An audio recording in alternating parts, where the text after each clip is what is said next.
Good morning and welcome back to Hhanty-Mансийск in Russia for the first relay of the Biathlon World Championships. The women have drawn the short straw. They're going first. We've got the men's relay tomorrow, and the conditions pretty much as they have been throughout the championships. It's windy, as you can see, and in fact the women have had the worst of the winds so far. I mean that in the nicest possible terms, but they've had the worst of the conditions throughout the championships, and it's produced some fascinating racing. It has, and once again 4.6 meters per second gusting wind, dropping down to 1 meter per second. Big factor today. Again, the humidity for the WAGS technicians, they have been finding it so difficult. These are experienced men, big teams of backup testing skis, but yesterday the French weren't happy with the speed of the skis. Oleana Bjorndalen wasn't, so it is a difficult factor. Big teams, big budgets as well. Some teams spending up to $500,000 on their waxing program alone. So that gives you the idea of the expense they go to get success. Here are the courses that they've got to race today. Slightly different loop for the women in their 4x6 relay. 2 chutes only, but you can see a very stiff climb out of the stadium and a fast descent. Well, I hope it will be fast. That's if they've got the waxes right. We'll see in just a moment. I can't hear anything. Well, it's a windy welcome today in Hhanty-Mансийск, Russia, the first relay of the Biathlon World Championships, and the wind really has picked up, but it's still fluctuating. Some will come in and it will be dead calm. Others are going to come in and it's going to be a strong gale blowing through the shooting area. 2 o'clock local time for the kickoff here, and here are the teams lined up. The big favourites, Russia, Germany and France, having had a very successful championships so far. The Slovenians with Andrea Mali have put their best first. I don't think we're going to see them feature at the end of this one, but anything can happen in the relay, and especially when the wind is as strong as this. Bit of a messy start, but they're not going to call them back because that's not an easy task. I'm surprised they weren't called back. If you look at Efiatova, she certainly was way off the line. Well, there's your reason. The local team have got away best. Obviously, they had a plan under their sleeve, but Efiatova dropping a little down the order. It's the Belarus team that go through. They're wearing the green suit. You'll know the suits by now. The Norwegians with predominantly red. And the French team, who I'm not sure I've got my money on the French team, but I certainly, I think my heart is with them, but my mind is with the Germans, who just on paper have such a strong team. But one or two interesting features with the teams. Let's run through them, Mike. The Russians ranked #1, having had 4 wins already this season, and they've got such a strong squad. They've left out the likes of Pilieva, Zaitseva, Bagali. What do you think of the order that they are actually running? I do like their order, but quite amazing, as you say, Pilieva, Zaitseva, athletes who've won in World Cups, not even entering or not being placed in the top 4 for the country, but they are the leading team going into this. They have a lot of pressure on them, though. Okay, so the Russians with Shona Usova going last. Germany have put Simone Denkinger first. It's the first time she's gone first this season. It's the first time Martina Glagau has been put on the last leg. It's so unusual that by this stage of the season they haven't established an order and a team. You're absolutely right. I think, like we'll see tomorrow in the Norwegian team, they tend to stick to the same 4 in the same place. You get a regular routine going. Germany has kept switching and changing, so they're not comfortable, not so comfortable in the positions. Sensible, I think, putting Denkinger first. She is the weaker link. We saw her failing a little bit in Östersund in the World Cup, missing 3 targets in one of the visits. So if you're going to have a risky leg, get it out of the way first. Ivanova nearly falling over. She did as her teammate did a couple of days ago, placing the pole in between the skis, stumbled but didn't fall there. So the Germans trying a new order. Uschi Diesel is going second, as she has done all season. And Kati Wilhelm has been demoted from the anchor leg to 3rd. Now that's where the big moves could come. Let's have another look at the start here. You can see the Russians getting away, stealing a good 4 or 5 meters in the opening stages, but they lost it by the end of the straight, which may be an early indication that even the Russians are finding it difficult to wax for this very dry snow. And don't underestimate how much of an influence that has had on the results so far in these championships. We haven't mentioned Norway, Mike. How do you fancy them for a medal today? Quite honestly, I don't. I mean, they will be boosted with Gun-Margit Andreasson having taken bronze medal, but the strength and depth, I don't see it as being there, to be honest. They just don't have the ski speed. Of course, the shooting is a major factor when it's only 2 kilometers in between each visit, but I don't see them racing today. I think the Norwegians have got a problem. They really do need Liv Greta Poiré back in action as fast as possible. And it's surprising, I know Linda Sjöholm hasn't been well, but they need her as well because she's quite a consistent shot. Instead, they've got Annalene Shelbred taking the first leg. The Belarus team we know all about, with Zabrilova taking the final leg. Ivanova taking the first leg, Mike. Now, she's an interesting character who's been in the United States for a while. Well, that is a strange story. Just hearing that she signed up, or she was part of the National Guard, believe it or not, over, and here she is. Over in America. And that comes with a scholarship in biathlon. And seemingly she didn't fulfill her commitment there. Foreign nationals can join the National Guard, but she really is, I've heard, AWOL at the moment, coming back to race for Belarus at the World Championship. So that's an interesting story. Well, interesting story, and that's another big mistake. The officials really shouldn't be on the track at all, and lucky that Ivanova wasn't taken out on that occasion. Maybe that was part of the plan as well. All sorts of dodgy things going on here in Hyanty-Mансийsk. One or two nasty stories we'll bring to you just a little later on. But Ivanova has started very positively. Akhятova and Denkinger are probably the two fastest, and Florence Bavrel-Robert of France. We're expecting to see them feature by the end of this first leg. But Ivanova has gone off like a rocket because of her actions in America, leaving the National Guard. She hasn't been able to race on the international circuit because she knows she'll be told to go straight back to America to complete the contract. So but she must have entered some form of race with international status that has enabled her to compete in these championships. Well, I had a quick look through the Europa Cups, or a couple of the Europa Cup results, prior to coming in here today, and I didn't notice her in any of the results there, but yes, she must have qualified to make 20% behind the world's fastest in order to race today. I love her tactic, brave tactic. She's trying to destroy the field before the range, and it's great wisdom or great bravery. We'll see if it works out. Well, she may have decided that the wind is so strong that everyone is going to miss targets, and if that's the case, you might as well get through in and out as quickly as possible, pay the price with the penalty loops, but gain some ground. It's going to take a remarkable shoot to clear 5 with 5. And remember, in the relay they have 8 rounds of ammunition to hit 5 targets. Each miss initially costs between 10 and 12 seconds. Once you've missed 3 times, then you get the full 25-second penalty for that extra 150 meters that has to be skied. So you can afford to take slightly more risks. You certainly can. I cannot think of a time in the last 15 years where an athlete at the World Championships in the first leg has taken such a lead from the rest of the field. So Ivanova settling for her first shoot. Not a bad record so far. Done very few races, as we've mentioned this year, but she's got an 80% hit rate in the prone position.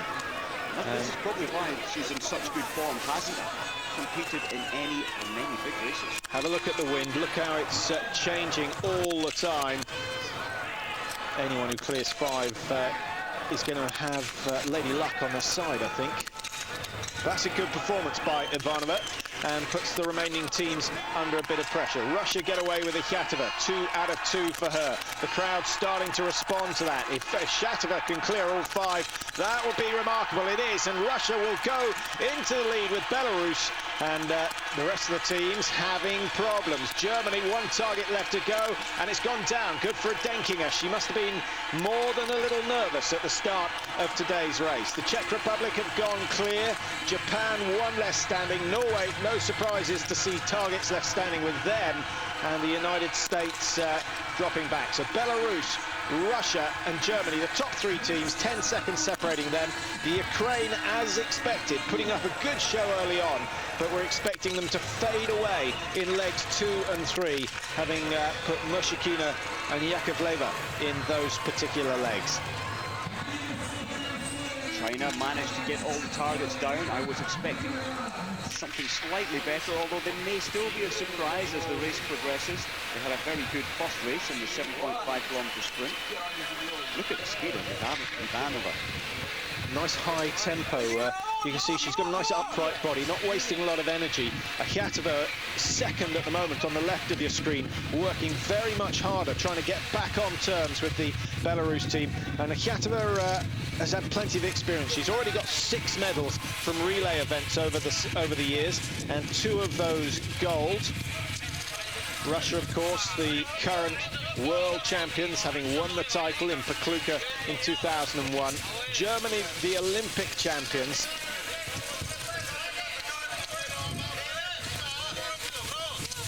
Denkinger, on her first leg, she wasn't fazed by the amazing turn of speed from the Belarus athlete, and came into the range in about 9th position. Good move from Denkinger.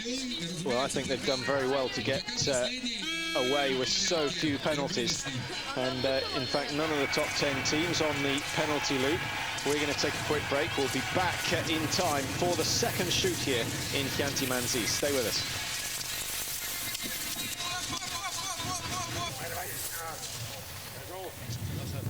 Welcome back to Hyanty-Mансийsk. Going through, that was Simone Denkinger of Germany, who's been given the hot seat today by taking the first leg for Germany. A bit of a surprise that Martina Glagau wasn't taking the first leg, as she has done all season in the races she's entered. She's picked and choose. Glagau very much been the flavour of the month in the German squad, and allowed to race and not race when she so wishes. And it's paid off, because she is leading the World. In fact, she's won the World Cup now. We saw the presentation the other day. A bit of a shame it didn't go to the very last race, but you have to applaud and admire Glagau for what she's achieved this season. Both improving. She's always been a good shot, but she's got even better this year. But her skiing has come on remarkably. That's the big factor, isn't it? She's worked so much on her power and her ability to maintain form or power throughout the whole racing season. Her shooting has always been good, and just that little extra turn of speed, it's placed her at the top of the world in the women's game. Now, big moment for Belarus, and they know that they have got to build a lead by the end of the second leg, because then they've got Ludmila Ananko, who raced in Oslo but lost 2 minutes on that occasion to the fastest, and they've got to get clear before she takes to the tracks. No disrespect to Ananko, but she's younger, she's less experienced, and she really struggles with a standing shoot, so that's where she's likely to slip up. And then if they can be in touch at the start of the final leg, then anything can happen, because Elena Zabrilova is taking that leg, and Zabrilova having a good championships, a 5th, a 4th, and the silver medal in the individual race just 2 days ago. So she can certainly take on the best, and it will be quite a battle should Zabrilova and Glagau start at roughly the same time. Just good visual there of Ivanova's turn of speed. It's only 2 kilometers, and she's created probably 10 seconds there. And Akhятова, who has been racing well, is on good form. But you could say that's fresh legs, or legs which haven't been raced as much from Ivanova. Big advantage really at the end of March, coming into the final 2 races for the women's tour. Akhяtova's looking like she's struggling there. Akhятova, one of the best shots on the tour this year, so I don't think she'll be too phased by the conditions. She's got a 93% hit rate in the prone, 91% in the standing, and looking down my list, she's the only one other than Florence Bavaro-Robert who has over 90% hit rate in the standing this year. So those are the 2 to watch out for, both on this first leg. But it's Ivanova who is likely to let the first round go. The wind's settling a little, but still very variable. She is one of the few athletes who can possibly just see it there. She's picked up her sling to the cuff, trying to get extra support on a windy day, holding the rifle tight into the body. And it's working well for her. Well, the National Guard in America have obviously done a good job, because that is an outstanding performance from Ivanova. Russia matched them, so Akhятova goes out in second. Germany in all sorts of problems. This is exactly what happened to Denkinger in Östersund and Orsby, the first two relays of the year, and it's happened again today. Germany in danger of going on the penalty loop if they miss another shot, and they will be on the penalty loop, so that almost sets up a situation we were looking forward to, Mike, because they can be a full minute behind and still win this one. So 2 penalty loops for Denkinger. The choice of the coach, Uwe Mussigang, has not paid off. Denkinger should have been in the middle of the group, not first. The pressure just too great for her to handle, and surely you shouldn't put her in an unfamiliar position in the biggest race of the season. Finland have gone clear and will not be too far down. 38 seconds. That's very competitive indeed from the Finns, and they've had an outstanding championships, not just in the men's but also in the women's events. So let's have a look, Mike. Ivanova and Akhятova now on their last 2 kilometers racing home. Do you think Ivanova can hold on to that lead? I think she can.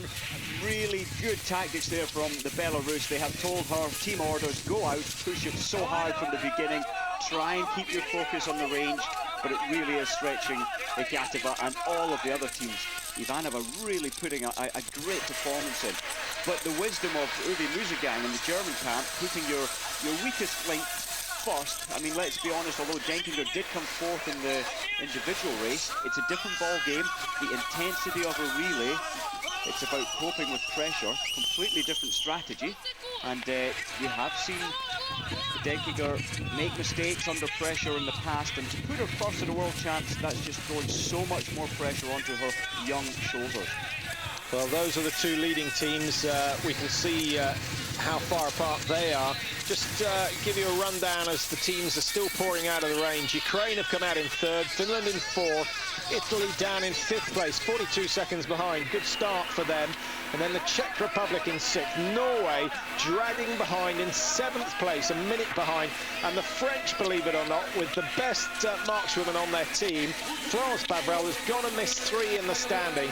So they're a minute and 7 down, but they are still ahead of Germany. So 3 of the strongest 4 teams are down in 7th, 8th and 9th position. Extraordinary stuff at the start of this. The home team, Russia, going well, 4.2 behind, and the Russians have put so much effort into these championships that surely they deserve to get not only a medal, they deserve the gold today, but they've still got a lot of work to do. Well, the crowd's enjoying the way things are turning out so far. Belarus still leading though.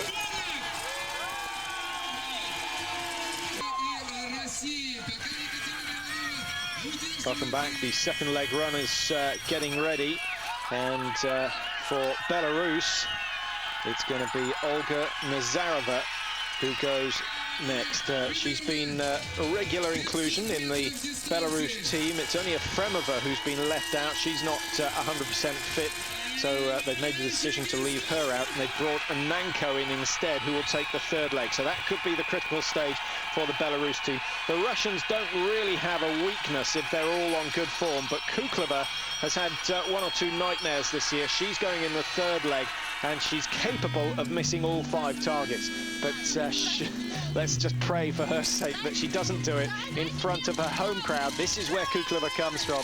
So the pressure at its greatest, and we'll hope that she can hold things together when it comes to her turn. She's got another, 15 minutes or so before she needs to put the skis on, because for Russia, Svetlana Ishmaratova is next to go. And Ishmaratova, long-term campaigner. Russia, the oldest team in this event, with an average age of 29 years, 320 days, so just under 30. And it's their youngest athlete, Akhятova, going first, approaching her 27th birthday now. Ivanova, she had 4 seconds ahead of Akhятova as they left the range with 2 kilometers to the handover. She's certainly increased that to at least 15, although we'll be able to check on that once we get the split timings. World Championships, I'm afraid the news still isn't good. The first 4 teams have been through the first shoot on the 2nd leg. Some really nice traditional outfits being worn around the stadium. We've still got the black coats and the black hats, but there's plenty of colour as well, and the enthusiasm just can't be criticised. They've been really into this. We've had one or two sad incidents with the likes of Sanna-Leena Perunka and Tracy Barnes from Finland and the United States, respectively, both getting involved in trouble while out running on the local roads, both being involved in some sort of mugging. That's just what the Championships doesn't need. But the incidents are fairly, not minor, but they're few and far between. Yes, thankfully they are. It's quite strange. Tracy Barnes from America was out jogging and yes, was attacked by a youth, but she is racing today, last leg for the Americans. Well, welcome back to the live pictures, and the news is good for the Russians. They've taken the lead, having gone clear on that first shoot in the second leg. In fact, I say clear, they haven't been on the penalty loop, whereas Belarus have, and find themselves 9.6 seconds down, having been at least 25 seconds ahead going into that third shoot in all. Belarus losing ground now. I think the likes of Olga Nazarova just starting her leg too quickly. She's starting to look tired, the head, the shoulders rolling. Here come the Finns, another good performance by them, and it's Uti Kettunen who is on leg number 2 for them. Leg number 3, I think, the key stage for the Finnish team, with Urpilainen, and then Perunka taking leg number 4. So if they're in touch in the 4th leg, then medals are on the table. Yes, a big surprise to see Finland up in 3rd, and we just had a chance to see Kettunen shooting there. She did. Let's hope it stays this way. Belarus, Russia and Finland all alongside. In fact, the Russians already out, 34-59. Good performance by Ishmaradova. You expect nothing less. But Belarus having a nightmare now. Nazarova started reasonably well, but is on the penalty loop. 2 loops to do, 300 metres, and the Finns a very good chance of going into clear second here. Diesel has landed on the mat, and her aim will be to catch a lot of these athletes up, overtake them on the range. Well, Diesel has for so long started the German relay. She just loves the competitiveness of the mass start. Relegated to the second leg this year, but she's done an exceptional job, and she's kept her position right the way throughout the season. Didn't race in the individual, so Diesel is relatively fresh, but she's throwing them left, right, up, down. They're going all over the place. No targets down so far for Diesel, and this has been the story of her season. Finland going out, eventually getting all 5 targets. Russia have built a massive lead over the rest of the teams, and it's looking very, very good for a home victory here, even though we're still in the second leg. Norway are missing, really struggling. This wind is difficult. Look at the flags now. It's a constant, strong wind. Look at the bibs, the numbers blowing in the wind.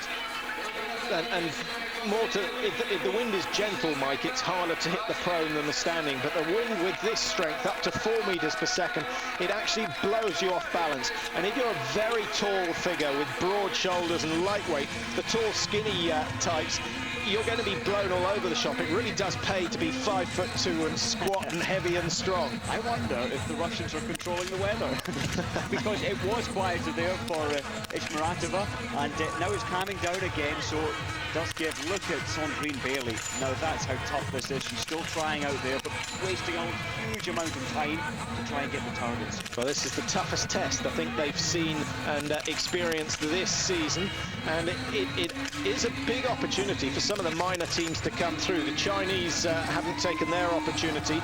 Bulgaria with 1 target left. Now, if this goes down, they'll move into the top 5 or 6. But the difference between the leaders, 1 minute 35, and the Ukrainian team, who were down in 5th at the start of this leg, have moved up into 2nd place, 1:35. Finland still on their tails and in the medal positions at the moment. Belarus have gone from 1st down to 4th in 1 shoot, 1:56 down.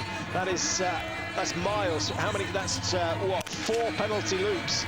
It is indeed. And the other factor is normally these athletes are taking from when they stop skiing, place their ski poles down until they start moving out of the range again. Normally it's about 30 seconds. Today they're being so careful, they're taking 1 minute 10 seconds. That's with using 3 extra rounds. Sometimes I think Gucci Diesel was about 1 minute 20, desperately trying to use and make her 3 spare rounds effective. It didn't work. Well, I said the Ukrainian team were going to have to watch out on the second and third leg. Mershakina has excelled herself. She's pulled them up 3 places into second and is now pulling away from the Finns, who are in third. But the Finns have still got their best to come. Perunka taking the last leg. Urpilainen will just check out her record to see what we can expect from leg number 3 for the Finnish team. Urpilainen hasn't scored any World Cup points this year, so she's never finished in the top 30 of her race. Her shooting has been okay. The prone is no problem, but it's the standing that has caught her out in the World Cup races so far this year. So let's catch up on the positions after that second shoot of the second leg. Norway down in 8th, 3:42. The spread is enormous. We've never seen this so far this year.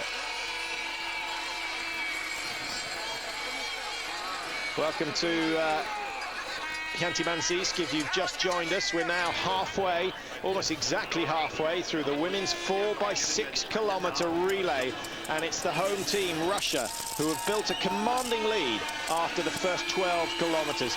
In comes Svetlana Ishmaradova. What a job she has done today. Held a nerve. Yes, she was a little lucky with the conditions, but all the same, the pressure enormous, and she has more than coped, just as she has done over the years. She loves the big championships. She was part of the Russian team when they won the title in Pokluka, and her leg today could be the gold medal winning run. Certainly. What a performance, using 2 spares in the stand position and going 5 with 5 in the prone. Now that is good focus, good self-control. But handing over to Kukleva now, and this is unusual to be leading by a minute 40, possibly we're going to see it a minute 45. And it's a different psychology now for Kukleva. She's not under the same pressure from athletes coming into the range with her, but she's under pressure by leading so much. It's a different psychology for her. I hope she can cope well with it. Well, she's got to make the decision. Does she ski easy and put herself in an advantageous position when she comes in for the shooting, or does she say, right, anything can happen on the range. The wind is so strong, so variable, that I can't guarantee to hit everything, even if I'm relaxed. And sorry, the pictures have gone down again. What a shame. Please stay with us, because I think that's the best strategy today. And of course, it could be horrendously windy when Kukleva comes in for her prone. So it would be unwise to say race at 85% maximum, 90%. She really must stick to her normal routine. So the Ukraine in silver medal position at the halfway stage. But just remember, they haven't finished better than 12th in the 2 relays they've entered so far this year. So it would be an extraordinary result were they to claim the medal. But they don't have the same size of squad as Russia and Germany. And so that's why they only have to have 1 person ill or injured, and then they can't enter the relay team. So that's one of the reasons we haven't seen much of them this year. But still, they're way above their station at the moment, and good luck to them. They're in second place. Finland chasing hard. This is undoubtedly going to be the Finns' best run of the year. They're ranked 11 in the relay standings for the year. They've been consistent, finishing in 7th or 8th all the way through the season. But up here in 3rd, it's uncharted waters for them.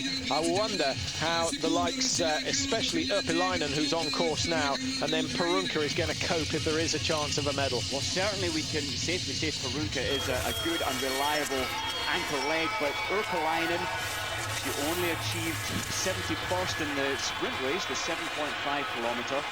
She doesn't have the turn of speed, so she hasn't competed in the individual nor the pursuit. So this is her second race here at the World Championships. You'll recognise the Bulgarian suit, and you'll probably recognise Irina Nikolchina coming in after, well, not the best run. Belarus 2:18 behind Mike. They lost another 30 seconds over that last 2 kilometre leg. Not a good start, but things fading away with Nazarova, and they've now got Ananko on course, and we know that she's likely to lose another 2 minutes or so. Bulgaria getting away in 5th position, 3 minutes behind. We've had the top 5 teams spread only 30 seconds in most of the relays this year. 3 minutes is a massive margin, but because of the conditions, it certainly isn't all over. Germany going out in 6th. They've overtaken Norway finally, and now they've got the fastest woman on the tour on course, Kati Wilhelm, the Olympic sprint champion, the former world sprint champion, losing that title this year. Wilhelm, though, has not been on form. She hasn't, and they have never been this far behind. What are we, 3 minutes 36 seconds off the lead going into the 3rd leg, only the 3rd leg, so great pressure there for the Germans. And look at the lead from Russia, 1 minute 31 ahead of Ukraine, 1:52 ahead of Finland, and the Belarus 2 minutes 18. Now that's a pity, they went from 1st to 4th in the 2nd leg. 2 minutes 18, it is a lot to lose on that 2nd leg. You will have seen the number of penalty loops that have been skied, and if Russia get away without going on the penalty loop today, they will deserve the gold medal, because these conditions very testing. Almost hoping that it's the same for the men's race tomorrow, because it's always nice to see some of the minor nations coming through. But tomorrow is likely to be between Norway, Germany and Russia once again, unless you can think of anyone else who's going to get in there. Finland, I think, are having a really good championship. We've got the women performing so well today in 3rd. We've had a medal from Heitalahti and Turunen, so that can lift the team big time, and especially when it's difficult conditions like this. I love it when it's difficult conditions. For me, it's more of a test in the shooting range, and that's what biathlon is about. It's 2 sports. You must be able to control yourself and control the rifle as you squeeze the trigger, and that is the difficulty in biathlon, total control. Those were the top 4 teams going through: Russia, Ukraine, Finland, and then finally the Belarus team, all in green. And here comes Kuklova, who's got that comfortable lead. She's settled the pace down now, so she skied hard, but has also decided to take it easy as she comes in. So thinking hard about it, but her shooting, as you say, Mike, she sometimes gets the yips, and everything goes wrong on the same shoot. I'm sort of sensing the prone isn't going to be too much of a problem, but when it comes to the stack, well, she's going to freeze. We've seen that, haven't we? It's dealing with pressure, really. And for every 3 great races that Kukleva has, she has 1 horror. So it's about every 4th race where it falls apart, and it can happen. You're so focusing for 3 races, but occasionally it goes wrong, and we have seen this lady suffering from the bad day on a couple of occasions. Looking focused, looking as if she is in control, and good wind, only 1.1.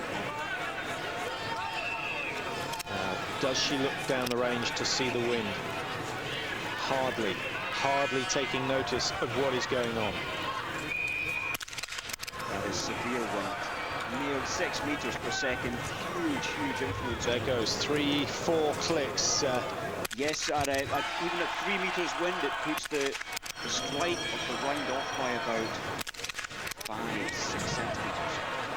Well, that minute's lead is likely to disappear. 3 spare rounds, 3 targets to hit.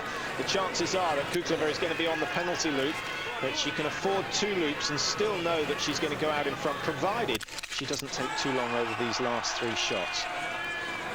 There's 10,000 spectators willing these targets to go down. That was careless, failing to push the round into the barrel far enough. But it went down, so there will be probably the biggest cheer of the championships should this target go down. Once again, having problems loading the round, another couple of seconds. They could prove vital at the end of this relay. So there's the first penalty loop for Russia, and a lot of time expended on the range. The gap likely to close. Ukraine and Finland approaching the firing point now as Kuklova goes out. 150 meters to ski. She's going to maintain the lead, but it's almost certainly going to be cut, unless, of course, the wind plays up again over the next couple of minutes. Well, not only is it the time she's spending on this penalty loop, about 23 seconds, she made a couple of errors feeding the spare rounds into the breach. her drills, she's been on the world tour for what, 11 years now, but the reloading drills were quite poor there. But I think that comes from anxiety, pressure, and you almost lose control when the pressure is so tough. Well, if you're feeling it in the prone position, you're very likely to feel it in the standing as well. First mistake from Yakovleva of Ukraine. One up on the Russians so far, so at least 12 seconds likely to be closed. And if she can clear the next two, then she will have gained a full 30 seconds. Good shot from Yakovleva, lined up and let that one go very quickly indeed.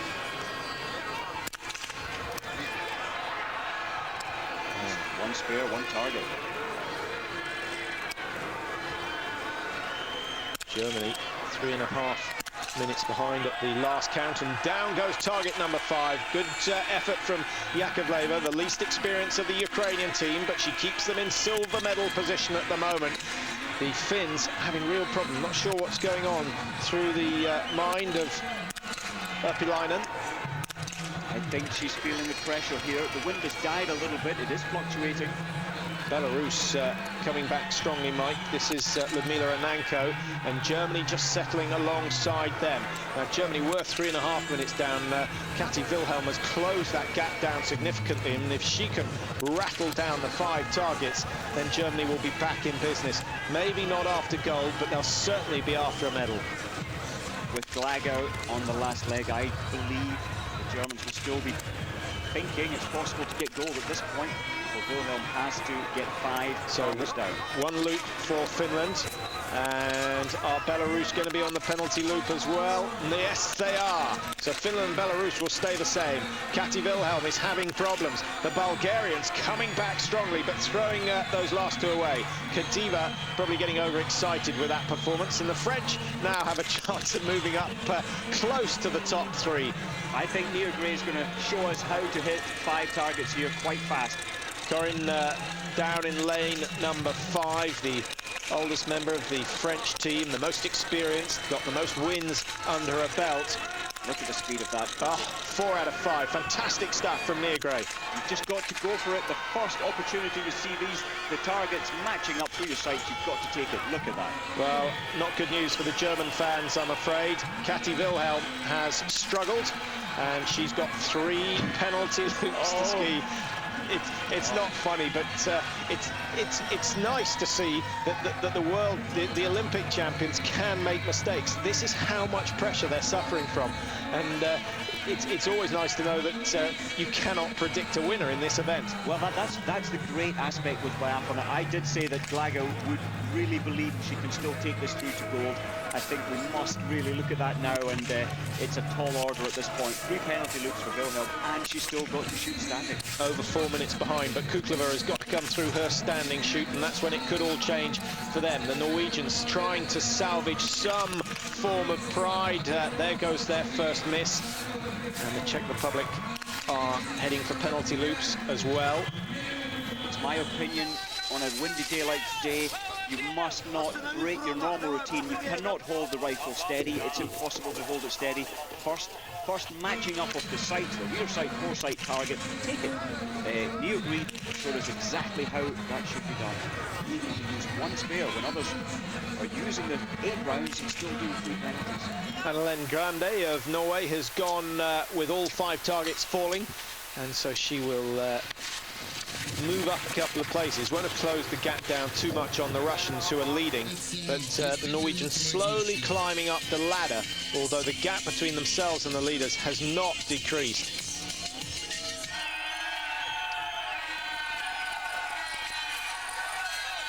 Top 8 teams through the first shoot on this 3rd leg. Russia, Ukraine, Finland, still the leading 3 teams. 1 minute between Russia and Ukraine.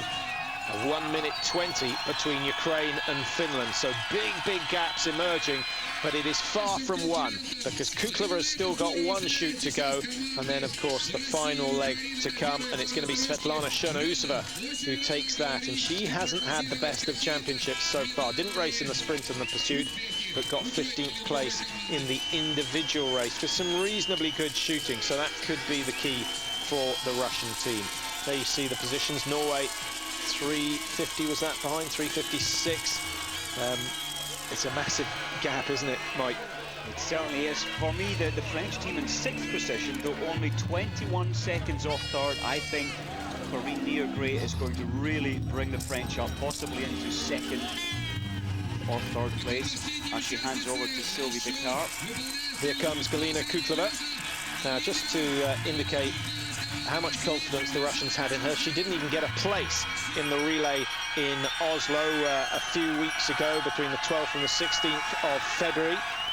They chose Olga Zaitseva instead, and Olga Pilieva was in the squad then instead of Ishmaratova. Ishmaratova's done a great job. Kuklova has done half the work very well. One shoot still to go. And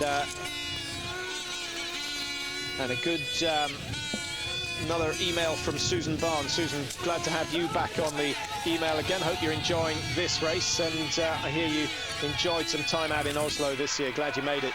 What an occasion it was, despite the elk. But thanks for your email. Do stay in touch over the rest of the championships. The athlete we saw behind Kukleva there, that was the American athlete, and Kukleva is a lap ahead of her. Well, that's a full 2 kilometres. Might even be 2 laps, Mike. The time gaps are so great. In fact, Slovenia are 6 minutes behind. No sign of the United States at the moment. Out go the Italian team, and they'll be depressed to see that Kuklova is there. Here she comes then. Moment of truth for Galina, Olympic champion back in '98 in the sprint discipline. It's been an up and down season or period since then, but started this year very well. Was leading the World Cup at one stage, but just as you mentioned, that as she reaches the top, she puts pressure on herself, and then the shooting all goes wrong. Well, there aren't many situations where you feel pressure like this. Leading the World Championship relay, Russia going for gold. If all 5 go down, you have to feel Shona Usova is good enough and strong enough to win it. One miss.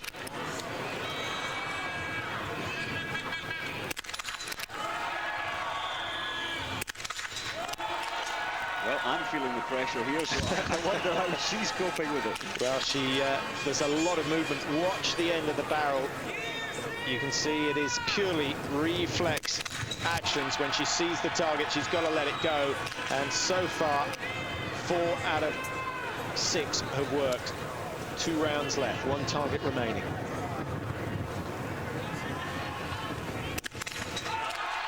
Brilliant. Well done, Kukleva. That really was outstanding, and there was a big sigh of relief coming from Kukleva, and I don't think she can contain the smile, because I think she thought she was going to be turning right there and going around the magic roundabout of 4 or 5 times, but she's avoided that. She's gone clear. She will have maintained her lead over the Ukraine and Finland, and that the race is now all about silver, bronze, and who is going to miss out. The Ukrainians way above the standard they've shown so far this year. Fast shooting and 2 spares. Good tactics by Yakovleva. They've got 1 minute 20 advantage over the Finns as they came into the range. Now, if she can get these 2 targets with the last 3. Remember they've got Elena Petrova on the last leg, a medalist from these championships already in the opening day for the women. So, 1 remaining. And I still think she can afford a penalty loop and still come out ahead of Finland. Indeed she can. But she doesn't need it. She doesn't need it. He's waited a long time for this, and the Ukrainians stay in 2nd place. The gap between themselves and Russia, it was 1 minute 2 seconds when they left the range last time, and it's extended a little. They've lost another 12-13 seconds, but that doesn't matter. Here is the battle for the bronze medal. Belarus, Finland, France, no sign of Germany as yet. The Finns really under pressure now. Urpilainen the least experienced. For Belarus, it's Zubrilova going last, and Anko taking this leg. Dier-Gray loves this challenge. She's missed 2. She's going for the rapid fire.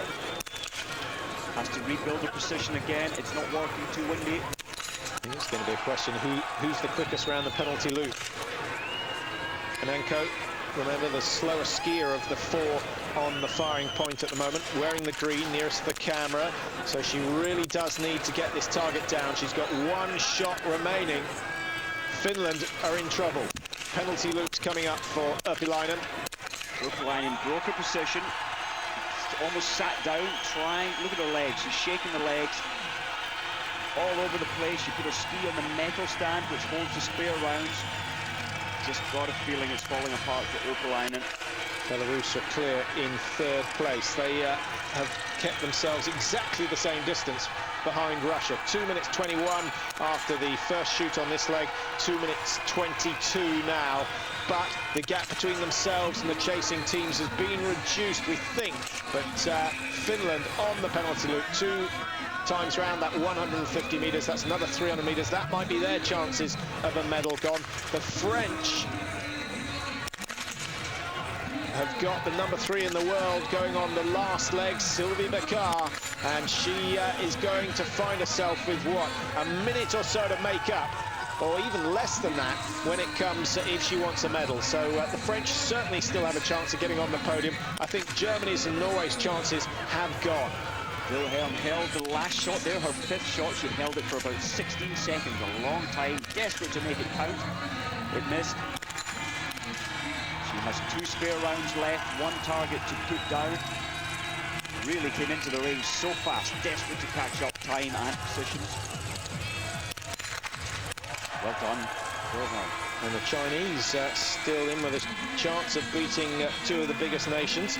That would be a bit of a turn-up for the books, with China beating Norway and Germany, but that last target has to go down. Grande of Norway, nearest the picture, who produced a very quick and accurate prone shoot.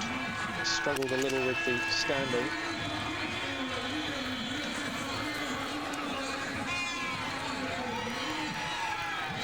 Grande at the Europa Cup was winning. I did see some of her results winning the individuals at the Europa Cup. The coach just informing her probably when she's finished or where the shots went, although that's all over by that time. Unbelievable. Kukleva coming back into the stadium, so far ahead of the main contenders. So her job is done, and she did it exceptionally well under a lot of pressure, despite the fact she was given the 3rd leg, which is usually the non-pressure leg. I don't think there is such a thing in these World Championships, and she's held it together. And the real problem for Kukleva is it will have been impossible to block out the fact that she's had so many bad standing shoots this season. She must know that I'm either going to miss the lot or things are just going to be with me. I think a few prayers on the way around the loop before she came in, and they paid off. She's got herself clear, a minute's advantage over Ukraine, but with 1 6-kilometre loop, 10 targets still remaining, Russia aren't there quite yet. Shurna Usova is going to be up against Elena Petrova, who has been on brilliant form. So if the Ukrainian can shoot clear and fast, then Shurna Usova may find she's got a race on her hands, and Russia, well, they're attempting to win this world title for the 3rd successive time. They won in Holmenkollen, they won convincingly in Pakluka, and they're on their way again to another gold here in Hänty-Mänsisk. Well, here she is, Shurna Usova.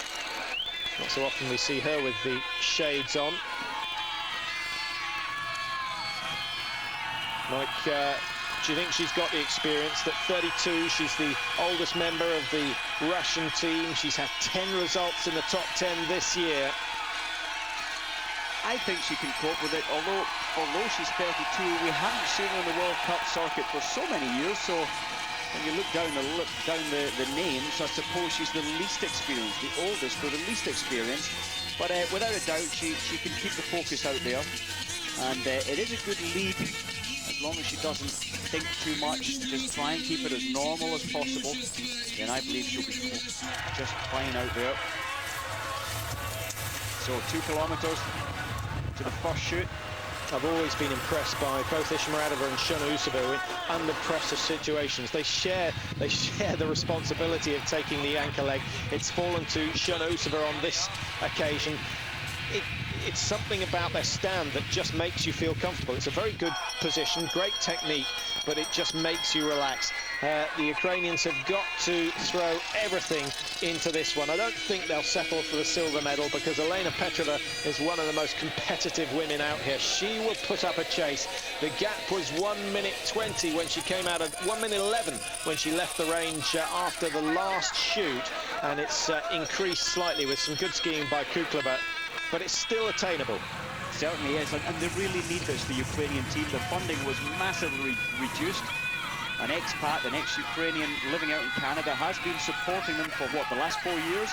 But this year that was withdrawn, and that is why we've seen Zubrilova heading over to Belarus, where there was slightly more chance of making something from great performances. Well, I wonder where... I wonder how Zubrilova's feeling now. She's in the start area, waiting to take the last leg for Belarus, and she's just seen her own team going out in silver medal position, and she well knows that if she'd stuck with the Ukrainians, she would be taking this last leg now. Petrova would already have gone, and the gap between themselves and Russia would have been smaller. It's all hypothetical, but I bet it's going through her mind, and that may well unsettle her for her leg.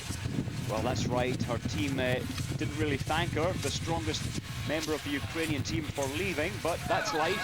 And as you say, I think that may well be a factor here on this final leg in the World Championships women's 6-kilometer. So how ironic that Zubrilova is chasing her old team to try and get Belarus ahead of the Ukraine.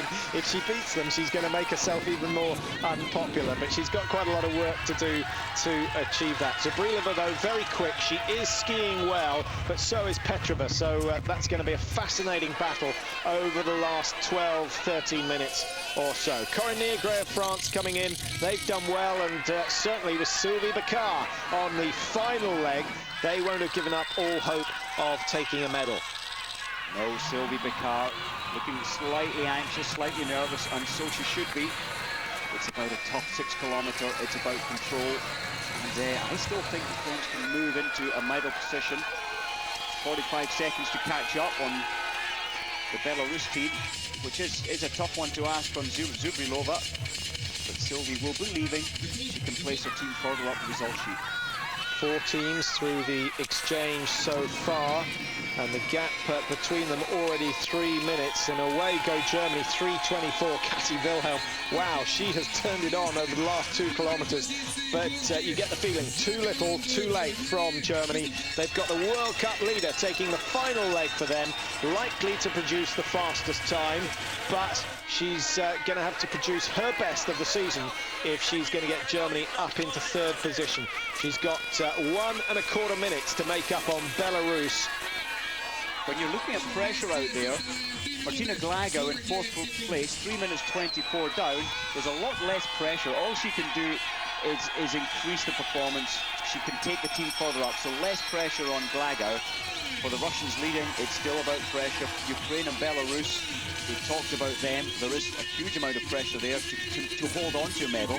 All that Glagow needs to do is fight hard, and she can do no worse than in 5th position at the moment. So I feel that it's going to be a great day for Glagow.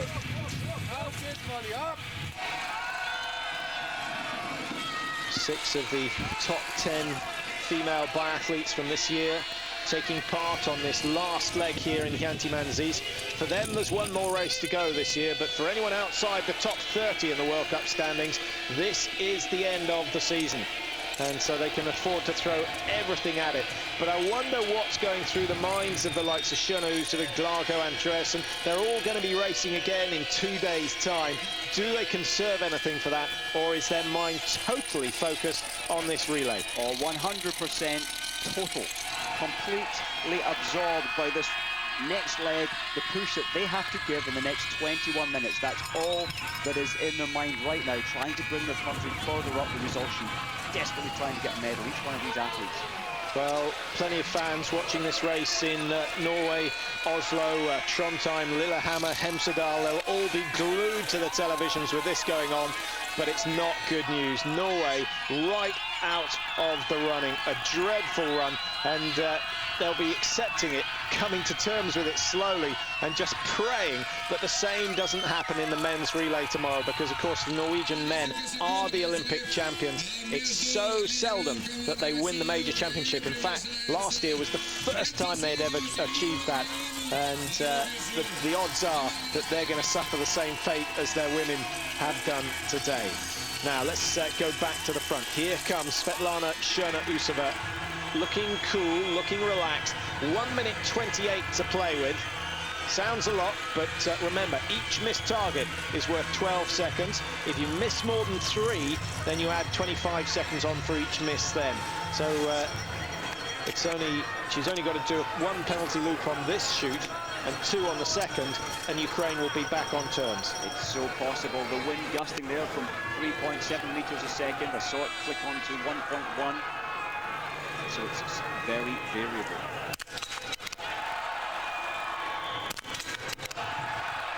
Totally focused.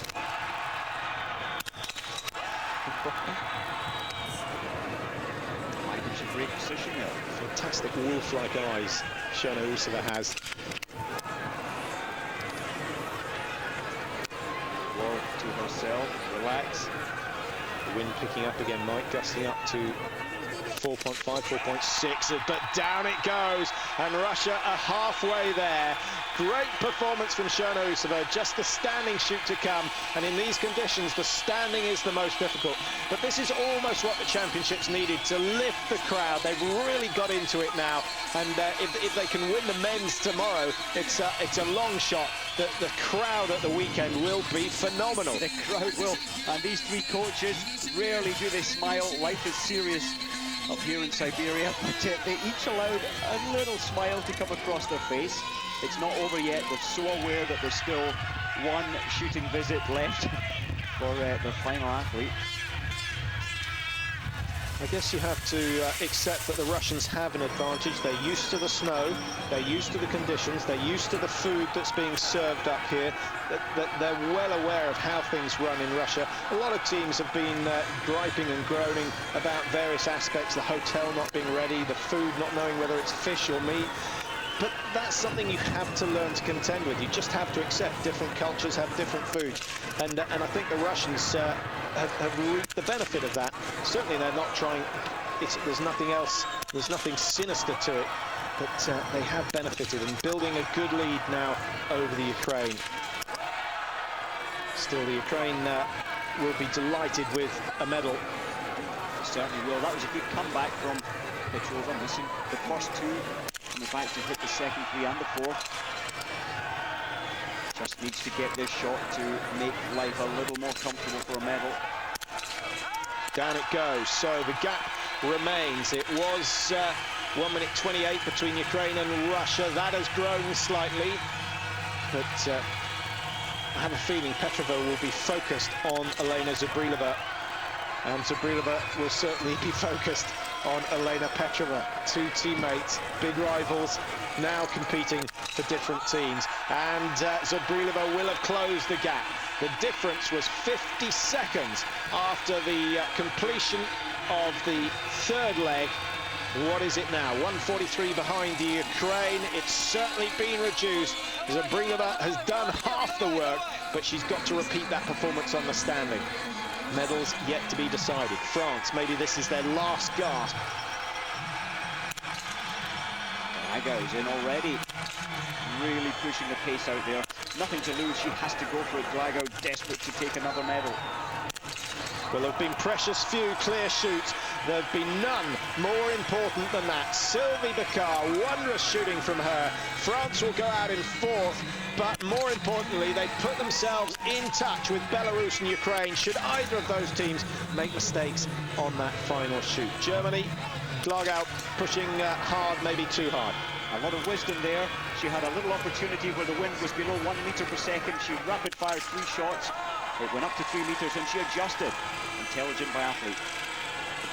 So the Germans have been over 4 minutes behind in the mid stages of this women's 4x6 relay. They've cut that down significantly, but Mike, they're still over a minute behind the medal positions. Is it all over for Germany? No. we're going to see a lot of pressure on this last visit. The Ukraine and Belarus are going to be on the range together.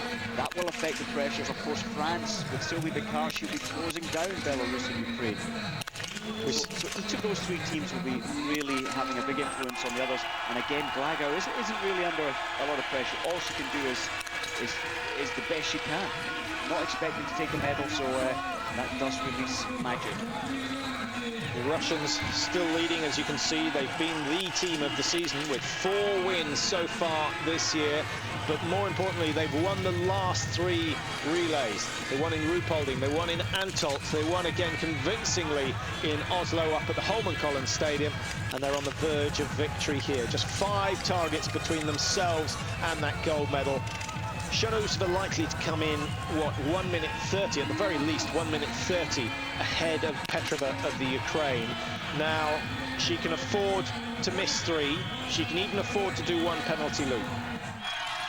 That's right. In fact, really depends how fast she shoots. She could actually do 2 penalty loops and still safely take it. So that would make it a fine thing. So as long as she can clear 3 targets, we think she's got a chance. That is correct, but equally, the pressure, there can be a meltdown here as well.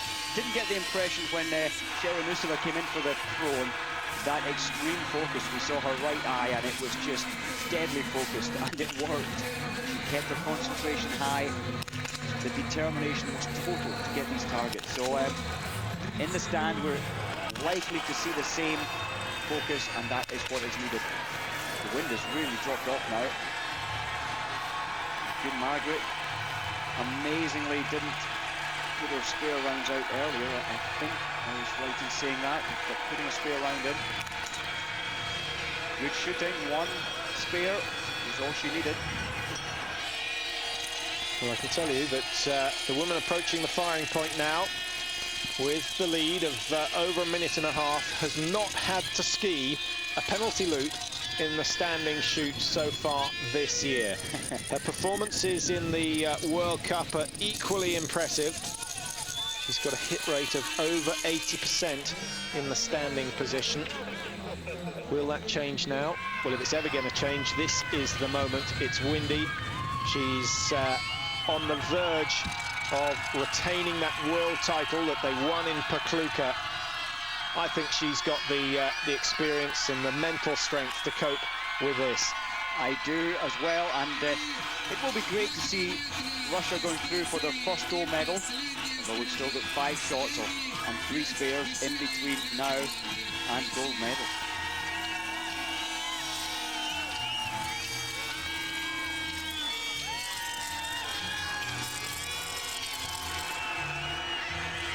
Moment of truth then for Russia. Keep your fingers crossed if you're a Russian fan, and pray for a few gusts of wind if you're a Ukrainian or a Belarus fan. This is where the gold medal is going to be decided. It's been a great performance so far by the Russian quartet. Akhmatova took it away, Ishmaratova the second leg, Kuklova excelled herself on the 3rd leg, and they've set Shanusova with a minute and a half's lead over the rest of the field.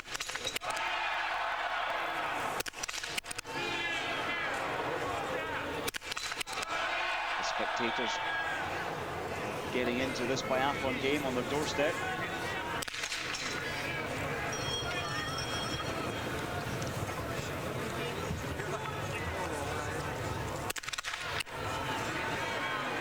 Tension starting to rise. But Costa not the standard 12 seconds, but 20 seconds. So maybe she can only afford 1 penalty loop now. Down it goes, that was better. 1 target remaining.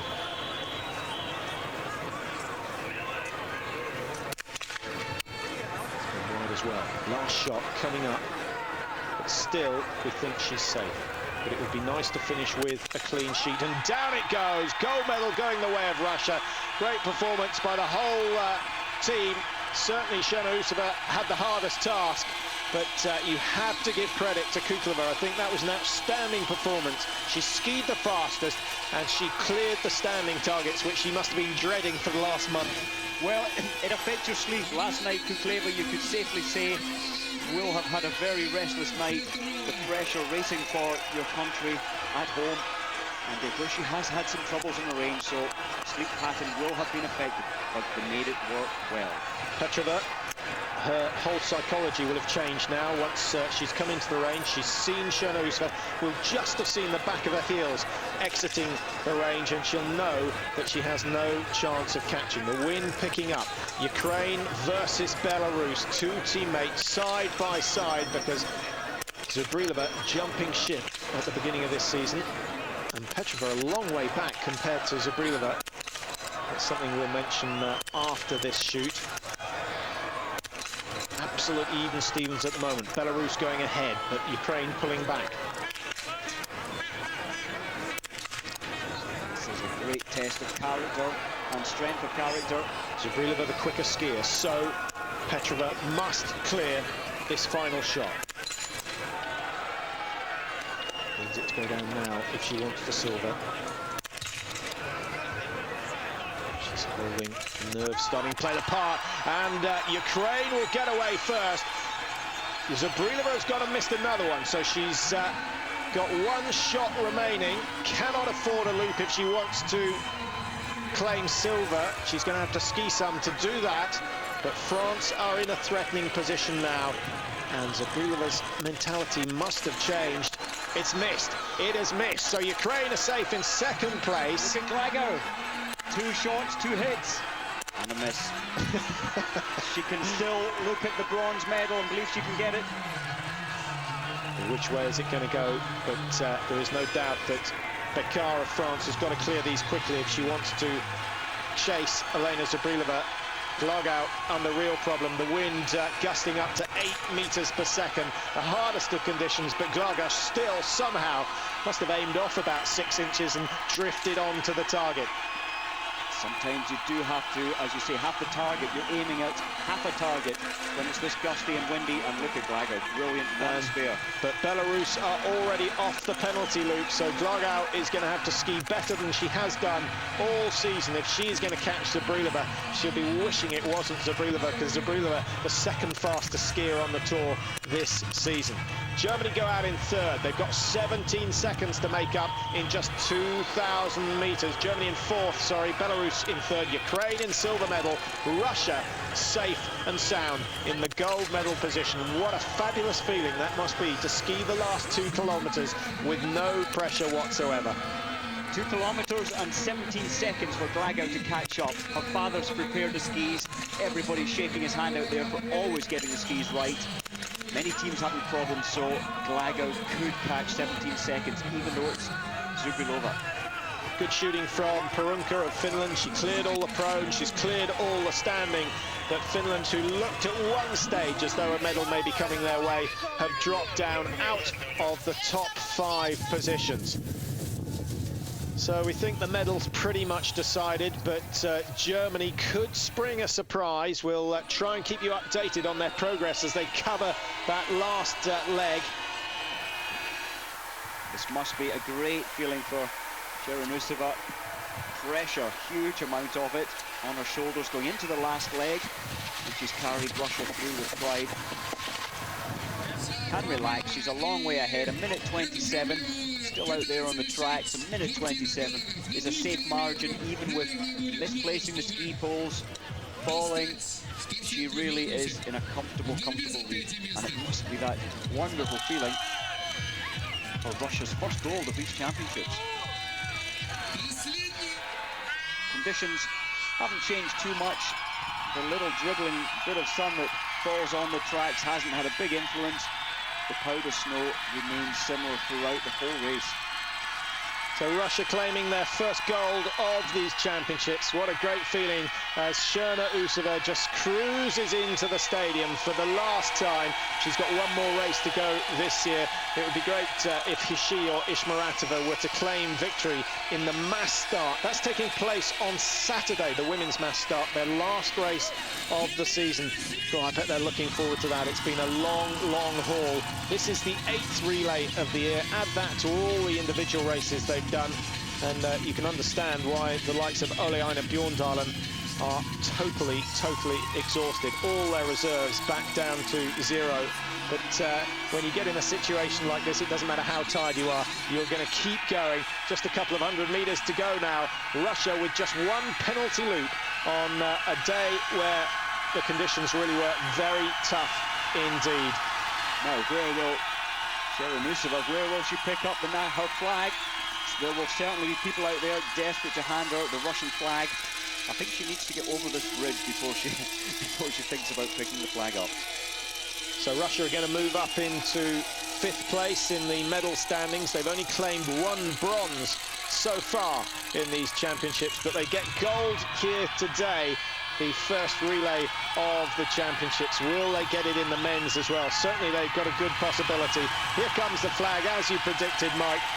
She's chosen the biggest, the heaviest, but it doesn't matter. There is only 50 meters to go. The time is irrelevant.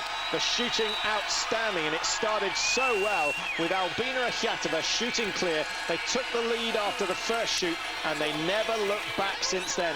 Extraordinary. That happens so seldom in the biathlon relay. Great to see that for Russia, and even with everything that's going on in the world at the moment, that photo with the flag blowing in the wind will be on the front page of most of the Russian papers tomorrow.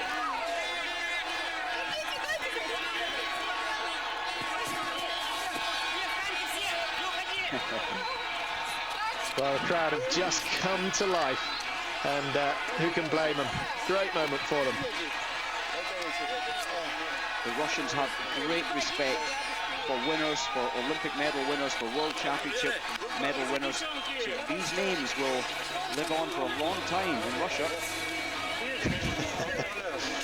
Everyone, any opportunity to give Shona Usova a hug, why not? Well, we focus on her, but there's still a race going on. There's Franz Katterman, the Fischer representative. One of his charges has just produced a gold medal, so Fischer will enjoy their moment of success. In come Ukraine. Brilliant race. Absolutely brilliant race from their quartet. They weren't expected to be in the top 7, let alone in the medal positions. The 2 relays they've entered this year, they finished 13th and 12th. Today, the big one of the season, they come second, just 1:23 behind.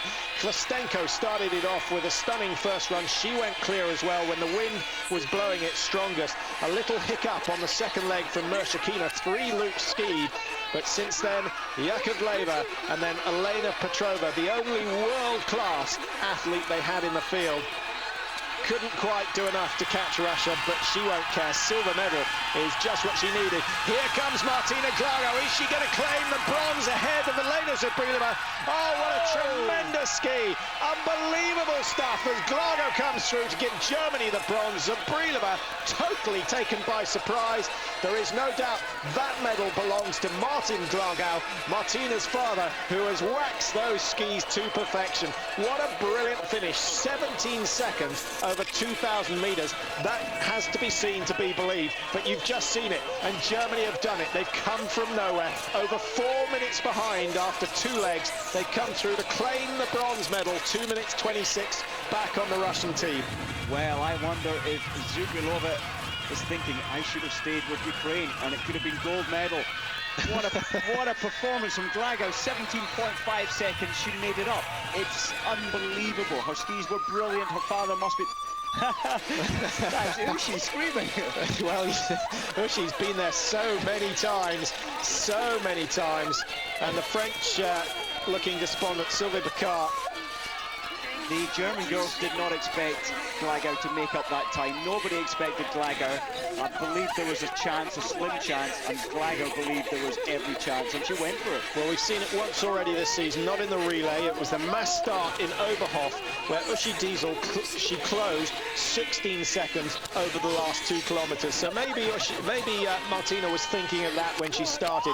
Oh, well, I've seen it done before. It can be done today. Well, the likes of Wilhelm and Denkinger are off the hook because the press would have slated them had Germany not got a medal. But I think they should all give their bronze medals to Martina Glagau because she's done it on her own. It was brilliant, but I feel so sorry for Zubrilova to be taken in the last 5 meters on the 6-kilometer track. Well, it's nice to see that the bronze medal means so much to the Olympic champions. Isn't it? Isn't it great? They were so far out. They completed 8 penalty loops. They believed they had no possibility from the second leg of coming back into a medal. They didn't think it was possible, but this lady did. Well, there are the skis that have done it, and don't underestimate how important they are. Even Uwe Nissegang, for once, he is completely stunned by his own team's performance. They've been strong in the past, but they have never produced a finish like that. Martina Glagau doing wonders to give Germany the bronze, but Ukraine in silver medal. And Svetlana Chernousova here, bringing Russia home in gold medal. The first gold for the Russians of these championships. Maybe that will start a gold rush with 3 races to go. The men's relay, and then on Saturday, the mass start for the women. On Sunday, the mass start for the men. That could be the race of the year to close the season down.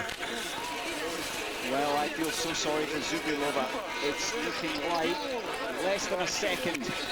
She just ran out of steam. We saw her so tired. She said when she put the pole in between her legs, costing her the gold medal in the pursuit, that she was almost unconscious. She was so tired, and it came through again today in the final kilometre.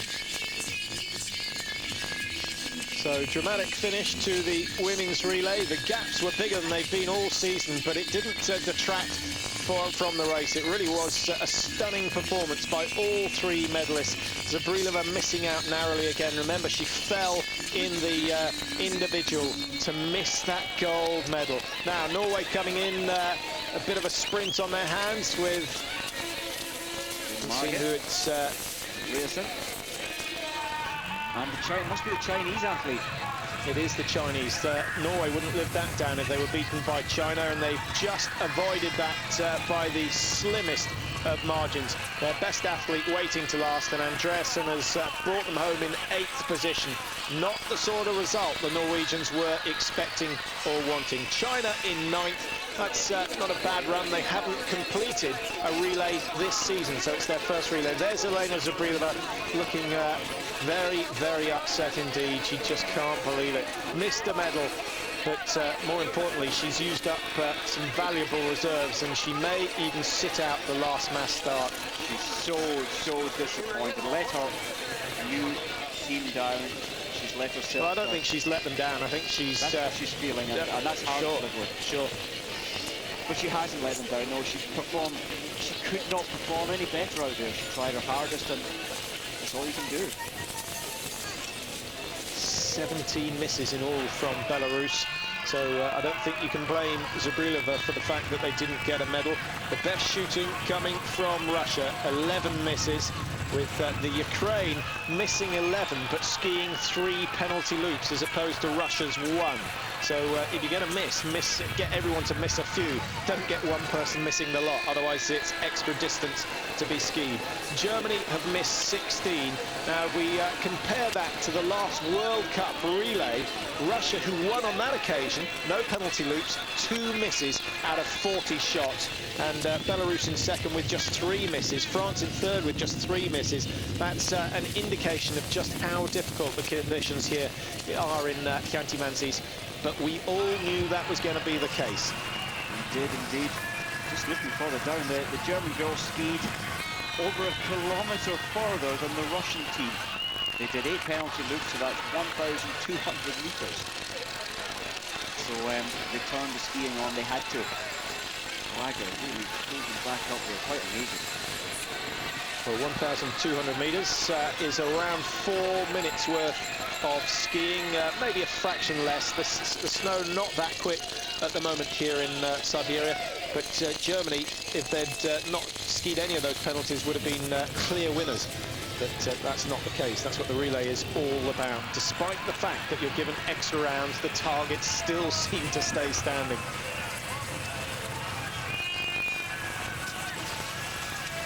In come the Italian team, Katia Haller, who brought up the final leg. Ponza Santa, the Santa sisters taking second and third, Haller the third.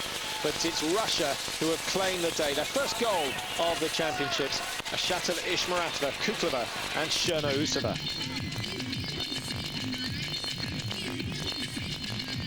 Well, that just about brings to a close our coverage of the Biathlon World Championships for today. 3 more days to go. Hope you can stick with us throughout Friday and, of course, the weekends. Very short races at the weekend. I'm a little surprised they haven't had both mass starts on the same day. But with the men's relay tomorrow, they wanted to give them 48 hours rest before the last race of the season.